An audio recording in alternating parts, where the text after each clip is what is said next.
Hello and welcome to Engineering Debunked. We are continuing our discussion on BARC, IIT and IISC interview questions. Today we are going to look at a power electronics question which was asked in an IIT interview. The question was, what circuit will you use to convert a pure sine wave input to a pure DC output? Now the answer of this involves two different circuits. We'll look at two different possible scenarios. The first one is one where we look at a no load condition, and the second one is where we look at a loaded condition. So to get a better picture of this question, we'll switch to a simulation software. Switching to the simulation software, you can see that I have already created a full wave diode bridge rectifier circuit, and it is pretty evident that it is converting our AC input signal, which is 20 volts peak to peak, to a pulsating DC signal of approximately 20 volts as its peak value. Now the question says that we want a pure DC output voltage. So first we're looking at the no load condition. During the no load condition, we just connect a capacitor to the terminals of this rectifier circuit, and we can see that the voltage stabilizes to a constant DC voltage of approximately 18 volts. Now if we look upon the second condition, we want to know that what will happen if we connect a load. Connecting a load directly to the circuit will result in a rippled output voltage, somewhat like this. If we connect our load directly to the terminals of this circuit, which we used for no load condition, we'll get a ripple in our output voltage.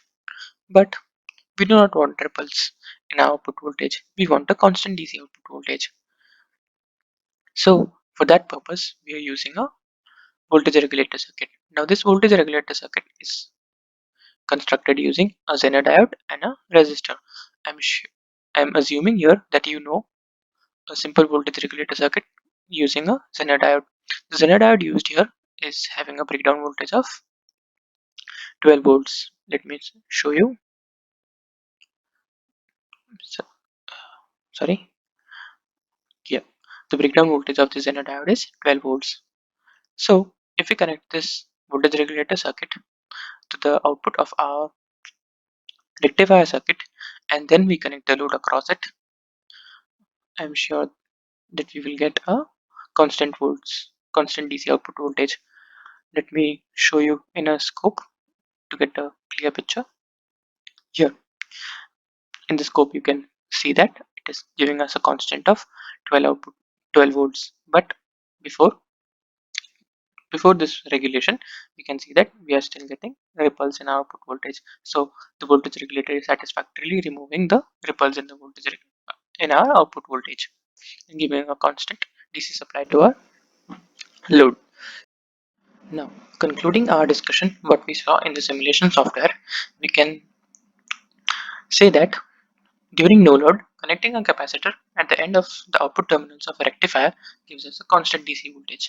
Now, why does it give a constant DC voltage? Because when a capacitor is connected to the output of our circuit, which is this rectifier circuit, and it is charged to a specific value, it will stay at that value unless and until it is discharged by some external load or something. But in this circuit, it is not being discharged, so it remains constant and gives us a constant output voltage. And now considering the second condition, which was the one with where we connected a load to the rectifier circuit and we wanted a constant DC output voltage across that load, we saw that connecting a voltage regulator circuit made up of a resistor and a Zener diode worked perfectly, and we got a nice DC output voltage across the load. Now, why did we get this DC output voltage? That was because the Zener diode which we connected was working in a reverse breakdown condition, and due to this, there was a constant voltage across our load. I hope what the question we discussed today is clear to you, and I request you to share the video, like the video, and subscribe to our channel Engineering Debunked for further updates. Also, there is a playlist where we have discussed similar questions, so you can refer to that. Thank you.